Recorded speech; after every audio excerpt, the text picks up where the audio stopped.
75. 잠재의식을 활용한 작가. 보물섬을 비롯해 수많은 명작을 남겨 우리에게 친숙해진 영국의 작가 로버트 L. 스티븐스는 평원을 넘어서 라고 하는 저서에서 거의 하나의 장을 꿈에 대한 이야기로 전개하고 있습니다. 스티븐스는 매일 밤 자기 전 반드시 잠재의식에 특별한 지시를 내리는 것이 습관처럼 되어 있었습니다. 말하자면 자신이 자고 있는 동안 잠재의식에게 책의 나머지 이야기를 전개하도록 부탁해 두는 것이었습니다. 그리고 꿈속에서 전개된 일을 잠이 깨고 난 뒤에 글로 옮길 정도로 상당히 선명한 꿈을 꾸는 사람이었습니다. 그는 자신에게 갖가지 꿈을 펼쳐 보이는 잠재의식을 일컬어 작은 브라우니라고 불렀습니다. 작은 브라우니는 한밤중에 나타나 청소나 탈곡 등 농가에 일손을 거두어 주었다는 스코틀랜드의 전설에 등장하는 갈색의 난쟁이를 말합니다. 스티븐스는 자신이 자는 사이에 일을 해준다는 뜻으로 잠재의식을 이렇게 불렀습니다. 그의 말에 의하면 이들 작은 브라우니는 계속해서 이야기를 들려주어 작가인 자신도 그동안 이 브라우니가 어떻게 이야기를 전개시킬 작정인지 전혀 알 수 없었습니다. 그래서 스티븐스는 소설의 소재가 밑바닥이 드러났을 때는 잘 팔리고 많은 돈을 벌 수 있는 재미있는 소설을 저에게 주십시오 하고 브라우니에게 부탁했습니다. 그러면 반드시 다음 날 아침까지 소재나 줄거리를 제시해 주었다고 합니다. 그 결과 20권에 이르는 스티븐슨 전집을 남길 수 있었던 것입니다. 76. 자기 분석의 필요성. 어느 회사의 재기발랄한 젊은 중역이 이렇게 투덜댔습니다. 나는 매일 밤늦게까지 정신없이 일합니다. 지금까지 경영에 관해서 내 제안이나 의견이 잘 받아들여졌고 그 때문에 회사는 많은 돈을 벌었습니다. 그런데 나는 지난 3년간 한 번도 승진을 못했습니다. 내 부하들은 승급도 하고 승진도 했는데 말입니다.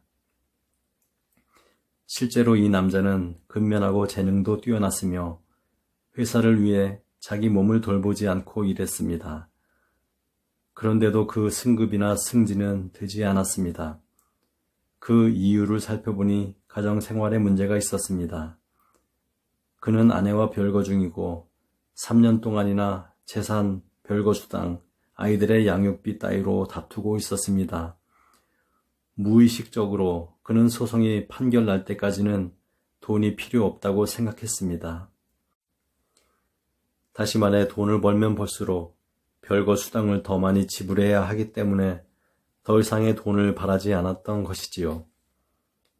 그는 아내를 미워하고 있었으므로 더 이상은 돈을 안 줄 거야.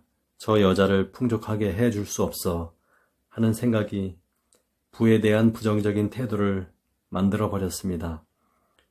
그래서 결국 모든 경제적인 면에서 마이너스 영향을 받았던 것입니다. 머피 박사의 지적을 들은 그는 자신의 승진과 부를 방해한 것은 자기 자신이었음을 깨달았습니다.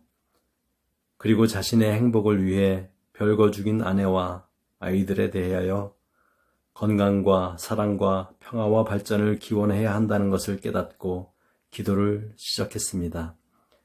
그렇게 기도한 지 몇 주일이 지난 뒤 그는 정신적으로 다시 살아난 듯한 느낌이 들었습니다. 그리고 파격적인 조건으로 승급을 하게 되었고 아내와도 재결합을 하게 되었습니다. 77. 마음의 상태가 부와 명성을 만든다. 머피 박사가 잘 아는 외과 의사의 이야기입니다. 이 외과 의사는 웰스에서 광부의 아들로 태어났습니다. 어린 시절 집안이 가난했던 소녀는 신발이 없어서 맨발로 학교에 다녀야 했고 고기 반찬도 명절 외에는 식탁에 올라오는 일이 없었다고 합니다. 어느 날 소녀는 외과 의사의 수술로 친구의 병이 완쾌된 것에 감동해서 아버지에게 외과 의사가 되고 싶다고 말했습니다. 그러자 아버지가 이렇게 대답했습니다.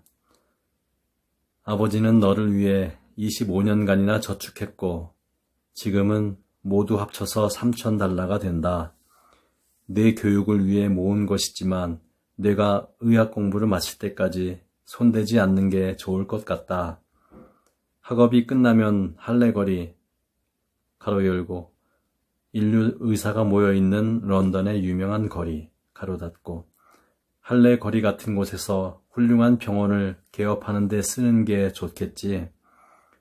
그동안 이자도 늘어날 테니 그때 내가 쓰고 싶은 일에 얼마든지 써도 좋단다. 아버지의 따뜻한 배려에 소녀는 큰 힘을 얻었습니다. 그는 그 돈을 개업할 때까지 손을 대지 않기로 약속하고 열심히 공부해서 의과대학에 진학했고 아르바이트를 하면서 의과대학을 졸업했습니다. 그의 졸업식 날 아버지가 아들에게 말했습니다.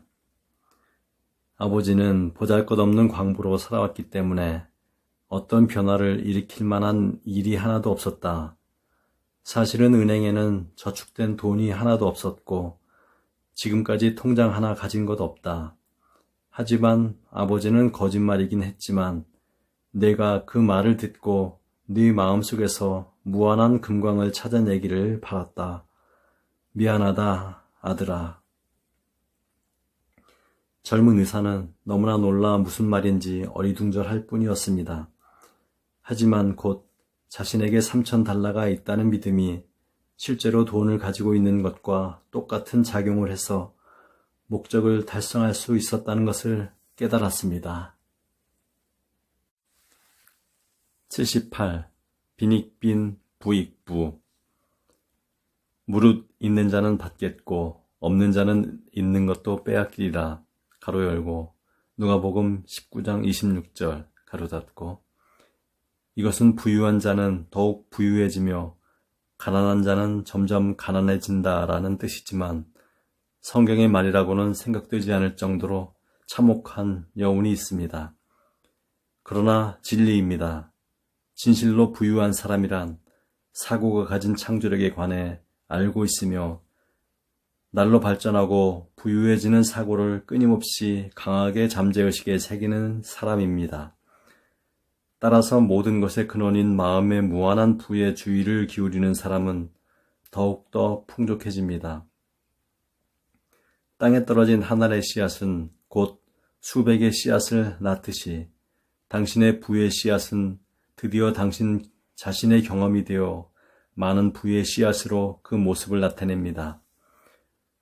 머피 박사가 잘 아는 부동산 업자가 있었습니다.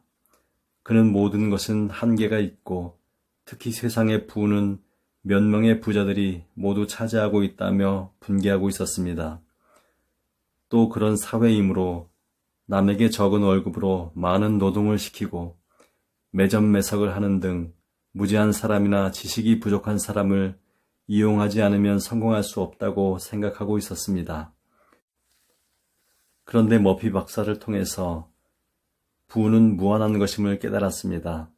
남의 것을 빼앗지 않고도 무엇이든 손에 넣을 수 있다는 것을 깨달은 것입니다. 그리고 경쟁보다는 사람들과 협력해서 일을 해나가는 길을 선택했습니다. 그는 신의 무한한 부는 내가 그 부를 사용하는 것과 같은 속도로 나에게 흘러 들어온다. 그리고 다른 사람들도 날로 풍족해진다 라는 기도를 3개월 동안 계속했습니다. 그러자 그 3개월 동안의 수입이 3배로 늘었습니다. 이로써 우리는 마음이 풍요로운 사람은 점점 더 풍요로워진다는 것을 배울 수 있습니다. 구독과 좋아요는 서로의 기쁨입니다. 감사합니다. 축복합니다.